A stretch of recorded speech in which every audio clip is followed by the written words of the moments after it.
my city, my city, my city.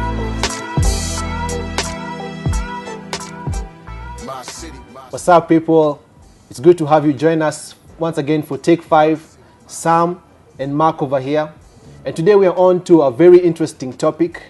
And the topic is on the issue of, can Christians date or get married to non-believers? And many young people have very good reasons why they feel like it should be okay. It is okay for them to get married to a non-believer. I've had people saying stuff like,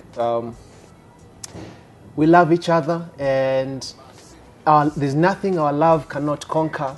Or we've had people saying stuff like, my partner does not mind my faith. In fact, he supports it. And I've become a better Christian ever since I hooked up with so-and-so who does not share the same belief as me. And so we want to talk about that. Pastor Mark, what do you think?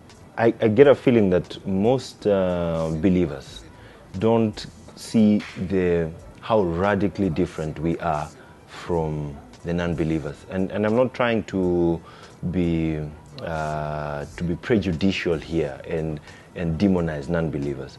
But here it's a housekeeping issue here, and we must get it right on this one, I think. I think the Bible and how it paints how we are, there's light and darkness.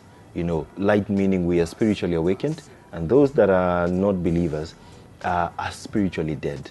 That makes a big difference. Imagine what Jesus says about in the Beatitudes. Be happy when you're persecuted. Now, the world doesn't work like that. Yeah. You know, in terms of just the value system we are called into, we are really different, completely different.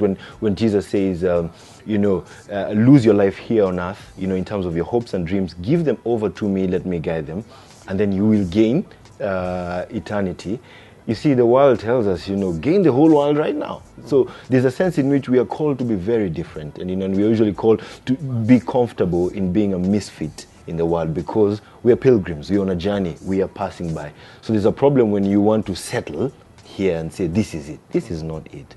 We are on this journey and we're moving on. So I think meaning that our chances of disobeying God when we lack the understanding of how different we are very high. I mean, the book of 2 Corinthians 6, it talks about fellowship between the believer and the non-believer not being equally yoked. So when you go ahead as a believer to get yoked up with a non-believer, you are actually disobeying, therefore you are sinning blatantly. It's an obedience issue. I think that's what you're saying. And it's interesting because many Christians, sometimes we look at the commands that God gave. Yeah. We look at the issue as, okay, this issue is bad because the command was given. Yeah. Instead of looking at it in this way, the command was given because this thing is bad. Yes. And there's a consequence to this thing that I feel like God is trying to help us from. What are some of these effects that come about if one willingly gets unequally yoked, to use that word, with a non-believer? What are some of the consequences that come with that, that perhaps God is trying to save us from? Yeah. I think the best picture we have is God and Israel, and God telling Israel, don't intermarry with other nations, because when you do so, they will lead you astray. The effect of you walking in disobedience is that you will be led astray, that you will push Christ out of your life, And I think you can be able to see it even again in 1 Corinthians, I think 15, it does talk about, bad company corrupting good morals. And if we put the swag of our lingo right now, is to say that, sin and like righteousness is contagious, So in many ways, you might think you can be able to stand and say, I'll be fine. But when God says, I know you'll be led astray, you will.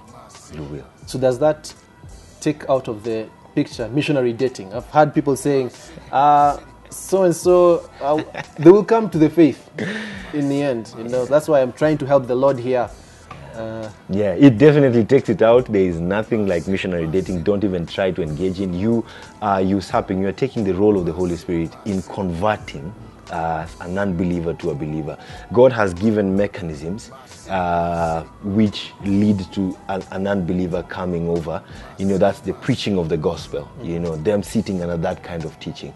In marriage is different because, again, people are married and the wife or the husband, they're asked to behave in a way that can be able to influence them over time. And you see, but that stands on the promise of God. But before you get married, you're not locked into anything. It's open. You can walk away from that. So anything to do with missionary dating, I think it's ungodly, is a sinful pattern of living. If you're perhaps married to an unbeliever, what we are not saying that that being unequally yoked is the unforgivable sin. No. God does forgive, and what we are trying to help those who are not married is to spare them from the consequences and the pain and the suffering that comes from such a choice. So, for Take 5, Sam and Pastor Mark, peace. We're out. My city, my city, my city.